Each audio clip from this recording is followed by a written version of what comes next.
2 घंटे की मुलाकात भी नहीं कर पाओगे अपने बेटे से। ये तड़प नहीं रहा, ये भुगत रहा है। मोहब्बत में खसारा हो गया तो औलाद याद आ गई। अब देखना तुम। शानी कहाँ है? सैफ आया था, मुझे उससे कहना पड़ा कि शानी को ले जाए। आइंदा मेरे बच्चे जब तुम्हें शानी के लिए तड़पता देखती हूँ ना तो मेरे अंदर की कमी मुझे और अजियत पहुँचाती है और तकलीफ देती है। अब शानी मुझे अपने घर में चाहिए।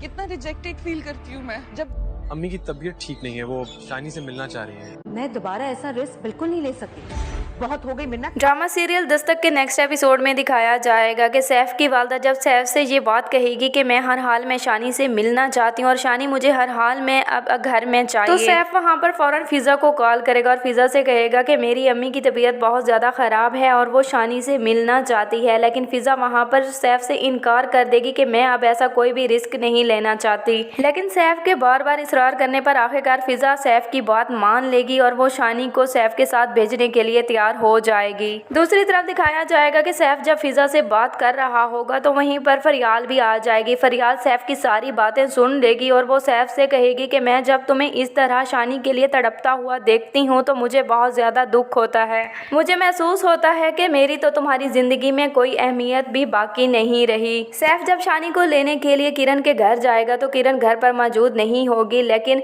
फिजा उसकी इजाज़त के बगैर शानी को सैफ के साथ भेज देगी। लेकिन किरण जब घर वापस आएगी और वो पहले शानी का पूछेगी तो फिजा किरण से कहेगी कि सैफ शानी से मिलने के लिए आया था। वो बहुत ज़्यादा जिद कर रहा था कि वो शानी को अपने साथ लेकर जाना चाहता है। उसकी वालदा शानी से मिलना चाहती थी, इसीलिए मैंने शानी को सैफ के साथ भेज दिया। किरण को फिजा की ये बात सुनकर बहुत ज़्यादा गुस्सा आएगा और वो फिजा से कहेगी कि आप मेरी इजाज़त के बगैर मेरे बेटे को ऐसे किसी के साथ कैसे भेज सकती हैं। तो किरण फिजा से कहेगी कि मैं अभी जाकर अपने बेटे को वापस लेकर आती हूँ। फिजा किरण को मना करेगी कि ऐसा मत करो, लेकिन किरण फिजा की कोई भी बात नहीं सुनेगी और वो वहाँ से फौरन सैफ के घर जाएगी। सैफ के घर जाकर किरण बहुत ज़्यादा नाराज़ होगी और वो सैफ से कहेगी कि अगर अगली बार तुमने मेरे बेटे को मेरे खिलाफ वर्गलाने की कोशिश की तो मैं तुम्हारा वो हाल करूँगी कि तुम हमेशा याद रखोगे। तो सैफ की वालदा किरण से कहेगी कि तुम्हें यहाँ आने की क्या ज़रूरत थी, वो शानी का बाप है और जब चाहे वो शानी से मिल सकता है। लेकिन किरण वहाँ पर सैफ की वालदा को खरी खरी सुना देगी और वो कहेगी मोहब्बत में खसारा हुआ तो बेटा याद आ गया, ये तड़प नहीं रहा बल्कि भुगत रहा है। जो कुछ भी इसने मेरे साथ किया वो सब कुछ इसके साथ हो रहा है।